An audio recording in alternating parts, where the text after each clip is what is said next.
All right, good evening, everybody. System Chalk here for, I believe, the 9th episode of Book of Hours. This is the YouTube series. Now, there's been a patch to change around some of the different skills levels and that, so I'm going to need to do a bit of reorganizing. Although, I think it's really just a matter of this one's a bit more straightforward.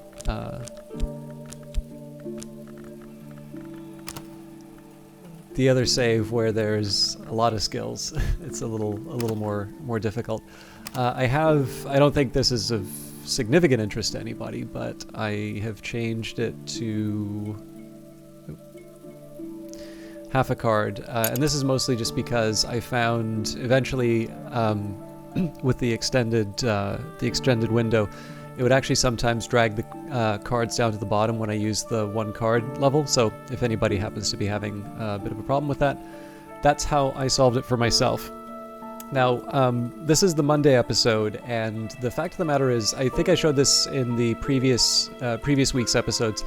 I'm running 2 parallel runs of Book of Hours. I might have even called this Cultist Simulator earlier, but it is a little hard to keep track of where I'm at in both of the games. Now, this has also been kind of fun because I get to try out different approaches. I did sort of start out, and I feel like I will be able to sort of, how do I put it, unpack a few different ideas in here. So I think there's a couple of things I haven't done in this series, which I've done in the main Twitch one. And that's just because it's sort of nice to introduce things as they, I don't exactly want to say on a need to know basis, but anyways, it's basically fun to try different approaches up to and including collecting books in accordance with, there's different organizing plans. So I can infer that this is for impulses. I am actually not 100% sure what memory was in one of these, but I'm sure I'll be able to figure it out. But in any case, it's neat to just try different alignments. One of the things that kept Cultist Simulator fresh for me was just trying different board layouts and such, and I sort of feel that there is a similar idea in Book of Hours in the sense that you have a number of different and logical approaches to sort of sorting out the different books, but they are going to be contradictory in some ways. So for instance, it doesn't necessarily feel right to split the volumes of Traveling at Night. You know, they're all by Christopher Olopoli, they're all part of the same series, but if you were to organize them both by memory or by the aspect that they have, you know, any filing system is going to result in them being split apart. Whereas logically, you would sort of think that those books belong together. And I'm sure this will provoke, very strong opinions in terms of Reddit threads and such. But right now, I'm just kind of relying on whatever heuristic kind of seems appropriate for the playthrough here. I know I've been trying to file in a few elements of the soul. Now, I'd originally started off saying that I was going to commit things as quickly as I could. I've actually pulled back from that a little bit, and I'm adding things as they give me new elements of the soul. And of course, as always, I reserve the right to change my mind on that yet again. But in this case here, I'm happy with where this is working right now. But again, the big challenge that I have is that the YouTube series is much further along. We're sort of taking a look at the nocturnal sort of rooms of the house. And sometimes it's a little tricky just to remember what I have as sort of a main focus rather than the other ones. So my suspicion is moving forward, the Mondays are going to be a lot of, recovery. But on the other hand, I don't always think that's a bad thing in terms of this game. My feeling, and there are people with very strong opinions about whether or not this game should be played correctly or not, but my feeling is that this game works best when you are just a little bit lost, even if there's something that you knew originally, and you're either trying to remember it again, or maybe you had a gap in terms of your understanding, and then you take a look at something in a new light.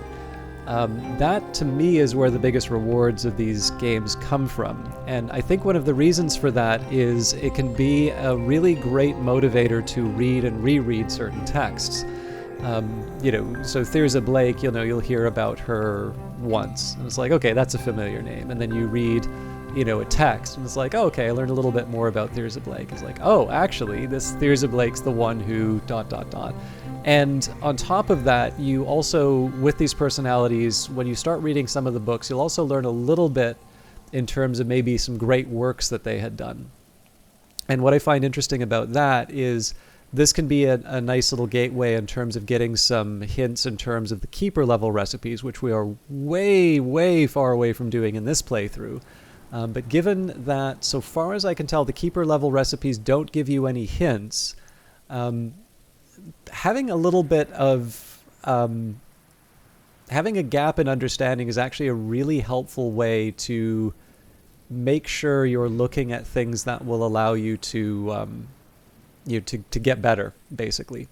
So if you feel like you know everything, you're probably not going to be paying close attention to the books. And then as a result, you're going to be missing out on the interesting things that the game has to offer. Whereas if you have a certain degree of humility, or even just outright ignorance, there can be a beneficial type of ignorance, particularly in these types of games, then, so long as you're willing to fill that, you'll actually wind up in a better spot in the long run. Because, of course, the journey is as much of the part that's, I think, where was it? I believe if you really want to get to a quick ending, it's right here. Actually, I think there's one quicker one, but obviously that's not the one that I think a lot of people will say that is their favorite. In any case, long introduction, but this is just sort of an effort to try and explain why there's going to be a little bit of a lead-in on the Monday ones moving forward, I think. And it's mostly just so I can get reacquainted, and then the hope is that I will make sure that I record the episodes in a reasonably... I don't want to say reasonably quick, but I want to try and record them in close proximity so I can at least take advantage of the familiarity. And then, of course, on the Monday stream, I get to have the fun of learning everything all over again. All right. And then, of course, the usual disclaimer applies. I was given a key from this for Weather Factory, and then they invited me on the Steam page and all of that. So I certainly have been given a thing of value to talk up the game. We are now outside of the Perpetual Edition, so for those of you who are picking up the game, it's still very much worth it, in my opinion. But again, I was given a thing of value to share this game with you. And it's important to disclose that stuff right up the front. So, I don't have any obvious grail steps to take today, it looks like. I'll take a quick look at the rooms in that, but given that So one thing I would sort of look at in terms of this playthrough, given the fact that I knew I wanted to fill out my Elements of the Soul a bit, one obvious step here is to say, okay, well... we've got Core, Arab, Fet, Health, and Trist, but we're missing, Shapt, Fost, Wist at minimum. So what is that? 1, 2, 3, 4, 5, 7, 2 more. I think I already said Shapt, but Shapt, if not Metal. Anyways, 9 elements of the soul.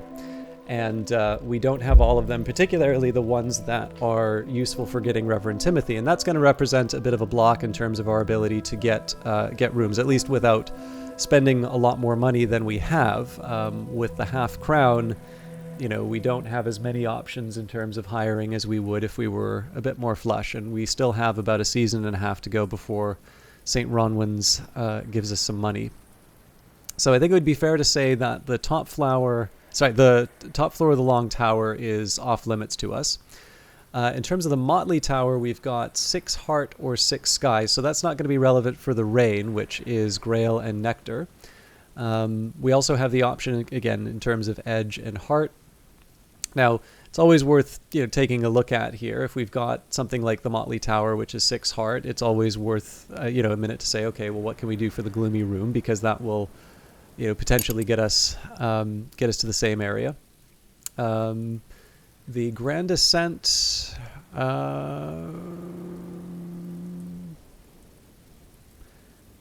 with the appropriate memory, we'd be able to get Denzel to move up. Not much we can do about scale right now. Yeah, so I think in general we're in a spot where it's fair to say that, you know, we have options. None of them are too compelling right now, but let's maybe try and build the day around some heart. So I think one reasonable way for me to approach the current situation, so one would be, well, you know, is there something that we can do in terms of studying particular texts? I would be most interested in something like 108, because we should have the hourglass. Yeah, so we've got the serpent-style glass. So while we don't have... Oh no, furrows and feathers is one scale. So with the health we've got one, with furs and feathers we've got one. With the hourglass we have one. So really we're just and in fact if we got fear, that would give us 2 scales, so then we don't need to even worry about one of those. Okay, so furs and feathers is an option available to us. As I was saying before, it would not be bad for me to sort of work around a day in terms of getting my heart up. I'm a little bit less excited about trying to get more of the Grand Descent unlocked. If you're going to be unlocking a room during a day, sometimes it's nice to, you know, get something that you feel like you're going to be getting more books or something like that out of. But we're also at a point where we're trying to make the most of the rainy day. So I have a few options here. If I wanted to make something of the desires and dissolutions, or sorry, something of the weather, we could use that with desires and dissolutions to make a witching to same. That gives me the option to sort of renew my elements of the soul, although, you know, it sort of invites the question, why use an element of the soul just to be able to renew it? I suppose it's a delayed renewal, but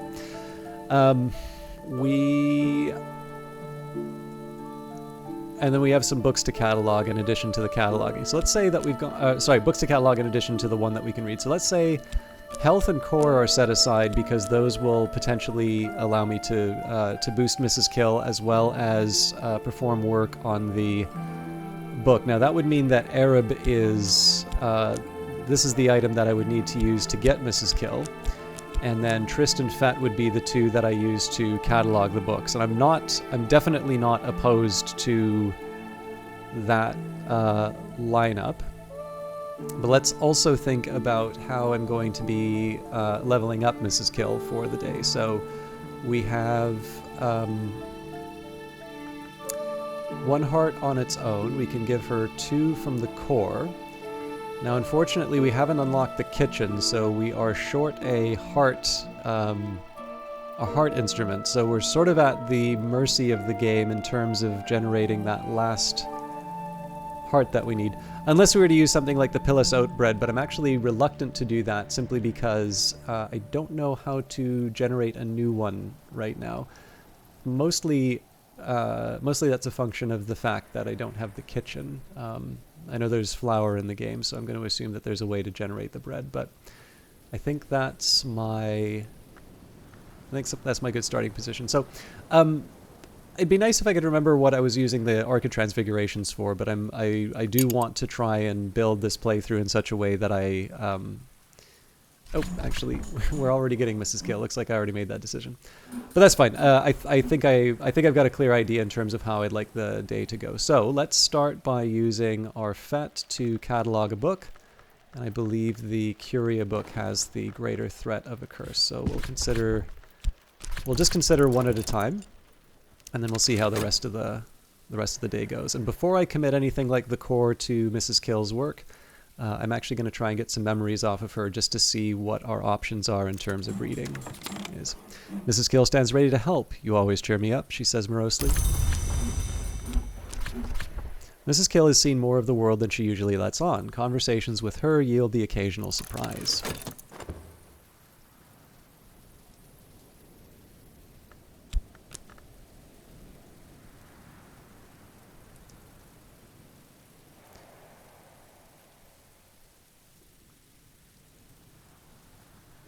Okay.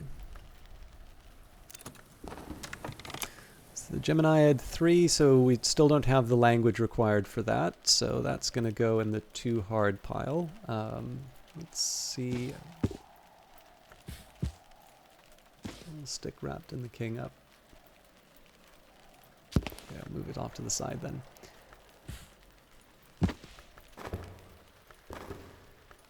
So again, same logic. We'll take the Tryst. Now that does, one of the reasons why, so there's 2 reasons to go one at a time. One is on the odd chance that I wind up with some kind of, you know, a curse or something like that. Curses are never fun, or a malady would probably be the better term for me to use here. But, you know, getting a malady is not fun on its own, but it's also not without its uses. You know, one really common comment that came up during the during the broadcast from the on Steam was, you know, it actually seems like the malady is very helpful, and in some ways, you know, it's not wrong to say that, because I still like to think of this as a role-playing game. It's not exactly one where I go out of my way to get a curse. But I'm also not above taking advantage of it either, right? So if I do wind up with a malady, I do want to take advantage of that, and I specifically want to take advantage of it in a way that allows me to do more with, you know, my other elements of the soul. So as a result, you know, I'll go for the more aggressive curse books first with an element of the soul I might be willing to give up.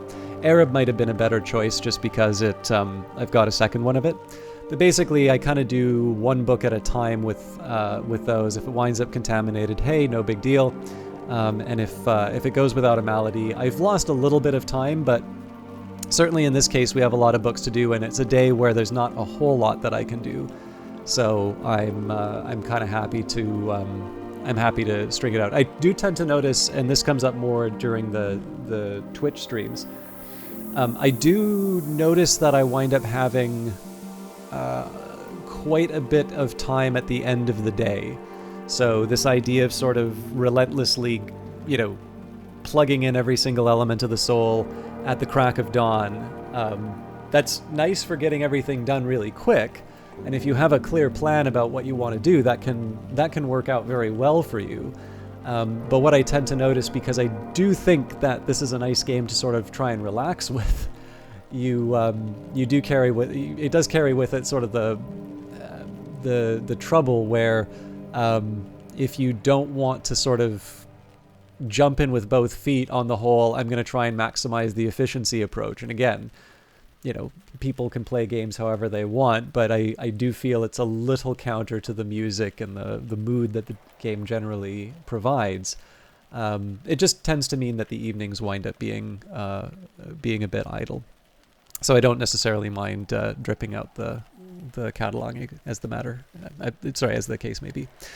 So, this book was probably written around the time of Hush House's nocturnal period after the turn of the century. If I examine it, I can learn more about what knowledge it might contain. Books from this period are almost never contaminated.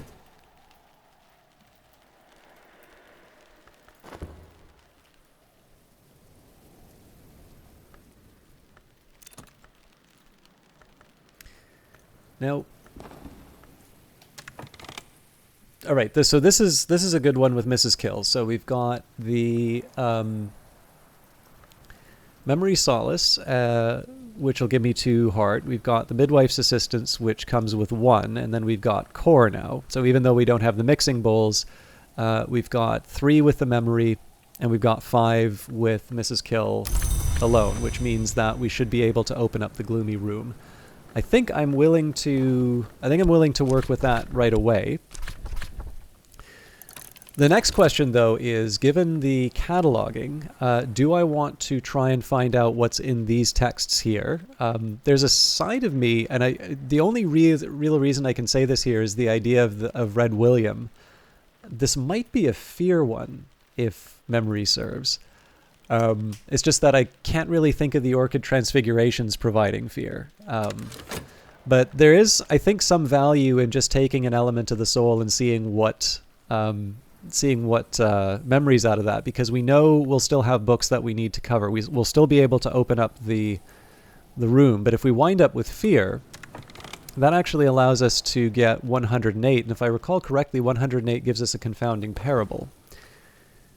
Alright, Locksmith's Dream, Stolen Reflections. Okay, that's a 4 sky text. We should have some sky texts already.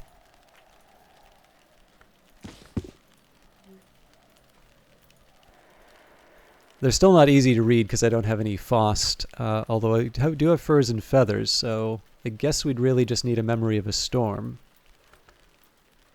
Well, it's a possibility, let's say.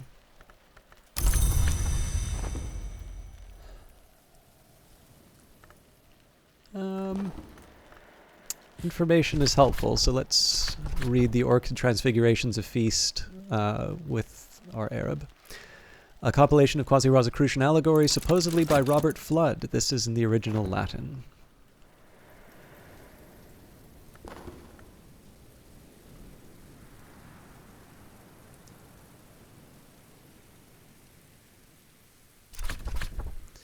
My assistant and I are both a little merrier.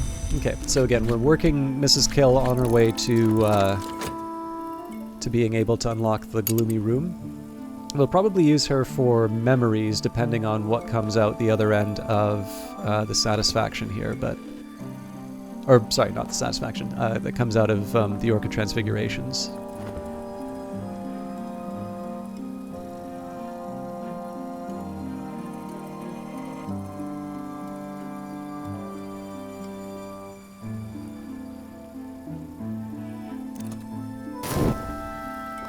Right, memories don't last long outside of books, but it's made a difference for the day. So we can basically unlock this room whenever we want, but given that we are close to the end, given that we're close to the end of our Elements of the Soul, unless I renew them, in this case it seems to make as much sense to keep talking with her just to get an idea about what I can do with my health. So Mrs. Kill has seen more of the world than she usually lets on. Conversations with her yield the occasional surprise.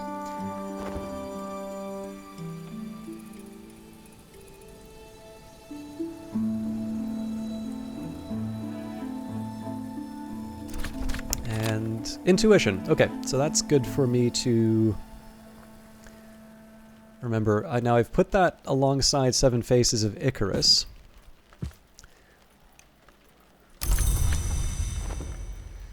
So, yeah, this is a tough one. So we'll say this is the impulse shelf, intuition.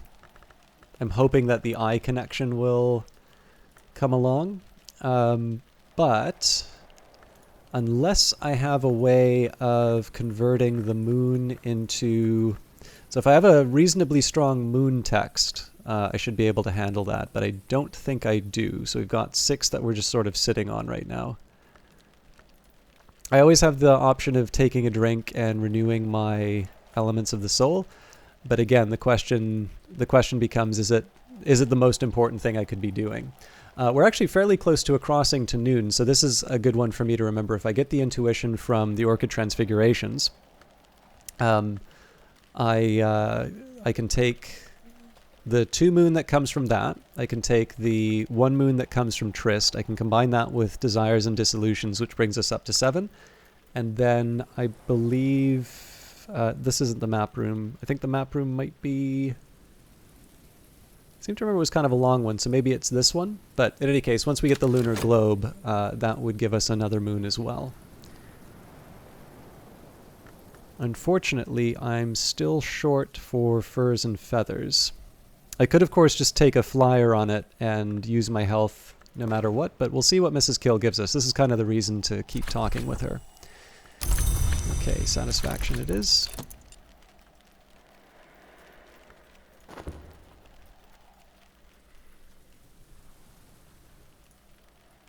Reluctant to use the Mist-Kissed Water just because that does wind up giving some fairly good boosts. If we had a more traditional cup of water, I'd be more willing to work with that. But I'm not unhappy with how today will turn out. If we get a fear out of Mrs. Kill, so much the better. There we go. Otherwise, I actually would have been rather content with how things turned out. So, because again, unless I plan on using a drink or unless I plan on spending money at the Sweet Bones, I'm not going to use my Elements of the Soul for anything else. At this point, I don't have much use for Mrs. Kill, so we will unlock the gloomy room.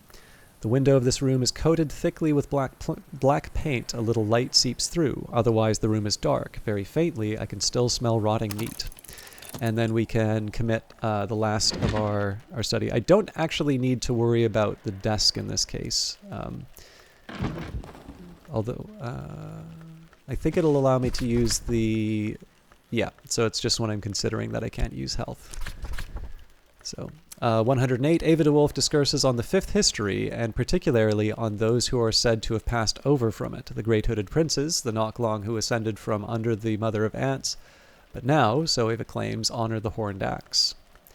So we add the fear, that brings us up to 3, and then when we add furs and feathers, that brings us our 4th for scale. I can master this mystery. So I don't think it's an intuition. I think it's a confounding parable that we get. But I guess we'll find out in a minute. So in a perfect world, I'd have 3 elements of the soul, or 2 elements of the soul, to turn these into, something like Witching to Sane.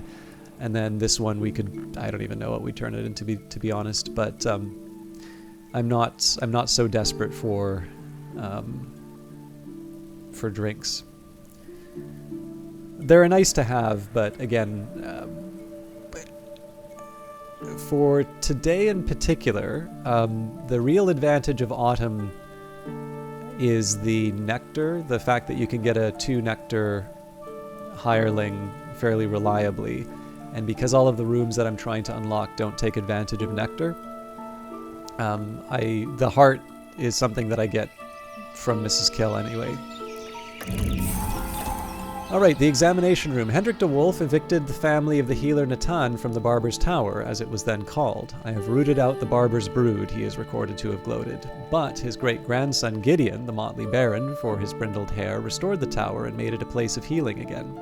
Of course, the equipment in this room dates from the current century, but Gideon's other nickname was the Cutter. It was rumored that he brought corpses for dissection, even that he was a vivisectionist. The latter was probably a slander, but one way or another, scholars have been cutting up corpses here for a very long time. So we've got 2 more nocturnal books, so that's 4 in total that we will want to catalog. We've got the necropsy table, so Scale, Heart, Knock, and Winter. There are a lot of carcasses, so if I want Essential Paroist, it's not that hard for me to get, it would seem.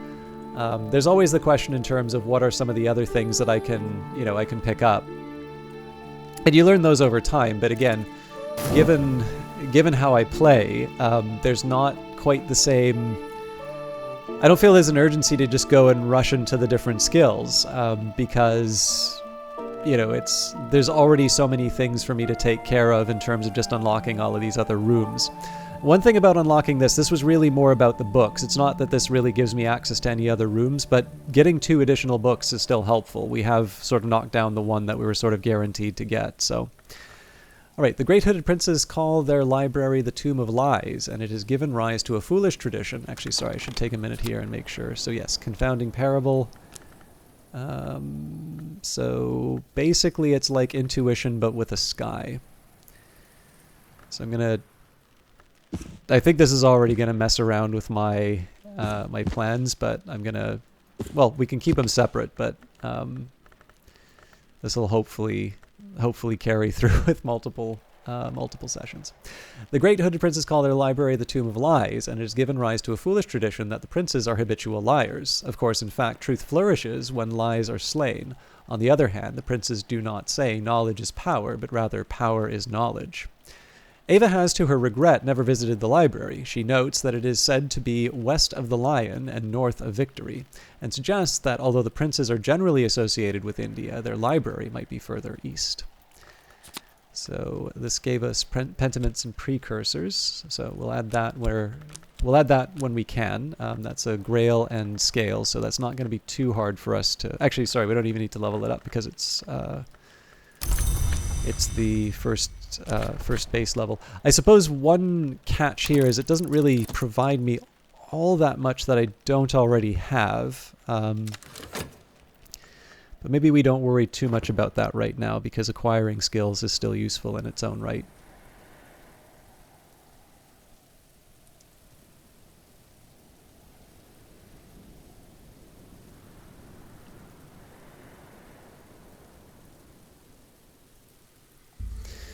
It wouldn't hurt for me to take a minute just to reflect on what abilities I have right now, or so on what text I have right now that I can read. So 4 winter, 4 knock.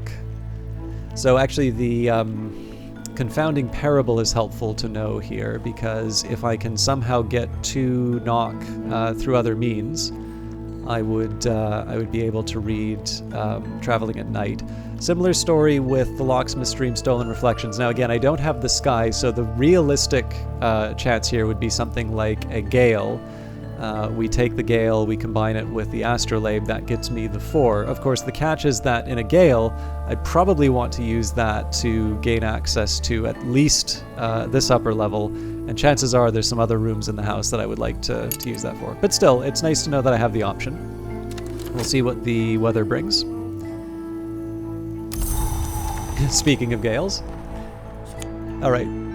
And we've got Grail and Scale. So I'll take a quick peek at Pentiments and Precursors. I see a bird song, and I think we already had... Yeah, we've got a bird song and a boss here with weaving and not working. Now, the game does say that my main path is through...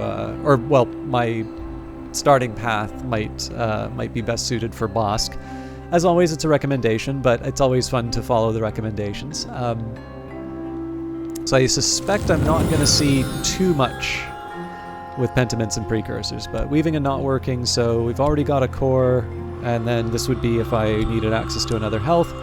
With Pentiments and Precursors, we also get a core, and Carapace would get me another Arab. So neither of these are the sort of thing I would want to put too much effort into. It feels weird not to put Desires and Dissolutions down the Bosk path. Resurgences and Emergences, again, a lot of Bosk opportunities. And I think one of the drawbacks here is just my tendency to read the descriptions does keep me from exploring a few other options. But the biggest thing here is I think with most of the stuff that I have, this isn't going to get me a new element of the soul that I want anyway. But we are facing a gale, so it would be good to take a minute to think about how I capitalize on that. Probably we just talk with Mrs. Kill and move up to a higher room in the house.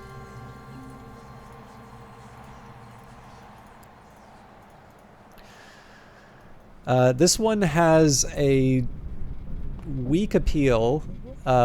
I don't mean weak as in like it's a bad one, but like this is a fairly strong one for me because this gets me a desk which will take Moth, along with some of the other things in it. This one gets me access to the kitchen, and then if I can gain access to the kitchen, I get the cake bowls. Now we are going to have a miner with scale in future, so 1 scale from the miner, or maybe they have 2. I don't normally like conferring with my notes, but this one I will make an exception for. I think they may actually have 2. They do. Okay, so the miner has 2 scale. We can bring that up to 3 with our health, and then the tool would give them 4, and then the memory of edge would put them up to 6. Now, we don't have a guarantee. If I wound up combining my books together, this would actually give an intuition rather than a fear, but for some reason I'm getting a fairly strong feeling that 7 Faces of Icarus actually gives us a fear. But let's say that because we will eventually be hitting spring, we have an outside option with 7 Faces of Icarus, and that means that we want to start thinking about how we can get to the 3rd floor. So I combine the Gale, I combine the Core, so that's 5, and then that goes with Mrs. Kill for 6. So we will use an Arab to bring in Mrs. Kill, and then the rest we can spend cataloging books. Mrs. Kill mood always improves when I drop by. So let's go cataloging. I don't think we have any other books to read. Yeah, actually, so it did occur to me there is one other challenge that I have, which would be, trying to read something like Ava's Treasury or the Locksmith Stream Stolen Reflections. Again, I think unlocking some rooms is a slightly dominant choice for me right now. And I don't actually have a great reason why. This was one of the rooms I was really looking to get into just because it gets me access to so many tools like the Snoodle Jar, the Shears of the Sisterhood, the Spice Scale. Actually, the Snoodle Jar gives me the same things the Shears of the Sisterhood does. But Snoodle Jar, Cucurbit Barrette, the Serpent-styled glass, the Mortar and Pestle, and the Spice Scales all give me aspects. Specifically aspects for tools that gets combined with the mirror scope and the astrolabe. So essentially, if off the top of my head, that gives me Sky, Lantern, Moth, Grail, Edge, Forge, and Nectar. So that's 7 aspects taken care of. I'm sure I'm missing one in that, but again, this is what happens when you go by memory. Okay. But yeah, so the tricky business here is just to see if I can make this go a bit further and read a fancy book. I could try and reach for the stars with The Crossing to Noon.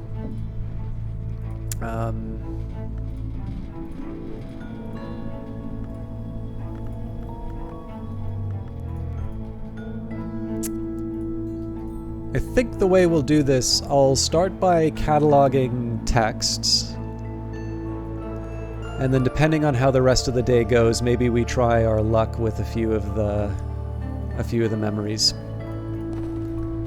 So in this case, we can afford to replace an Arab if it gets lost, so catalog an Nocturnal Period book.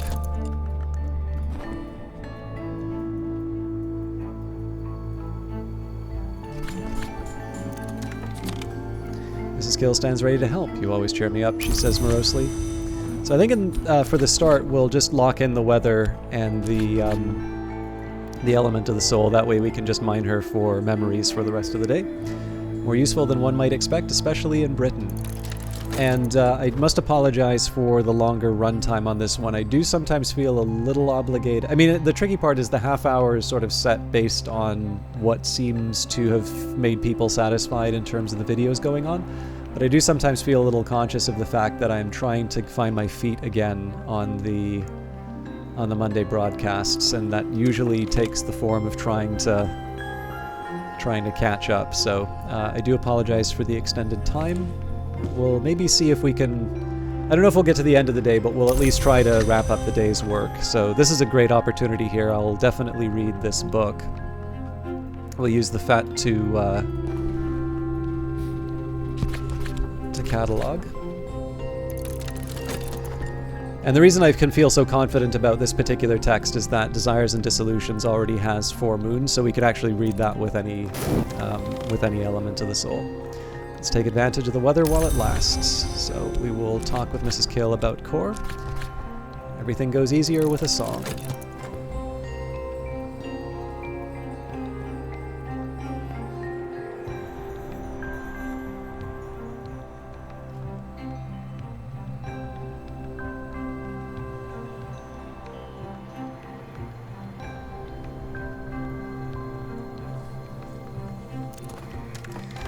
And Perugian Diaries. So that's another good example of a sky text that we probably should be able to read, but I don't quite have it in me.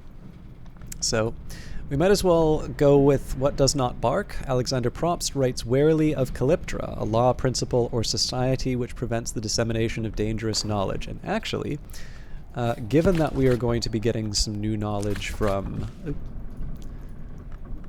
What Does Not Bark, perhaps that will be a fine cliffhanger to leave everything on. So I think I'll leave it there. Thank you everybody for watching. Just a reminder for the week, so Tuesday is a day off. There will eventually be a video there to replace it, but or not to replace it, but basically there is a VOD series I would like to return to when time permits, but I am already trying to keep on top of everything that I'm already doing. But Wednesday, Thursday, Friday will be the remaining days for this week's recordings. And then I do know some of you, I appreciate this because obviously the YouTube channel started as just a place to archive the VODs for people who like watching my live stuff but weren't able to catch up with it. But some people have been wondering about the state of the Twitch playthrough, which is much further along. I usually use the Tuesdays and the weekends to upload those videos. So it is a couple weeks back. In fact, I think probably at the time this video comes out, we're just catching up on the videos that are after release. So they're about a week behind. But Twitch does allow those VODs to stay up for 2 weeks. So that is kind of working as intended. There is an exclusivity period that Twitch requires of them.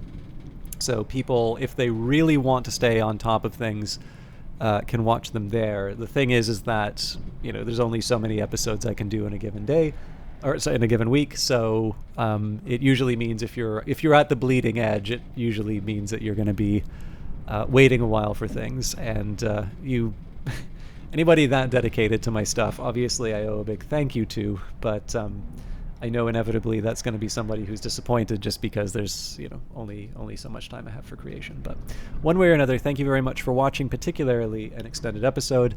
I hope you all have a nice Tuesday. Technically a day off for me, but not really, because I'm going to be recording the next one right away. And we'll see you in Wednesday's episode. Take care.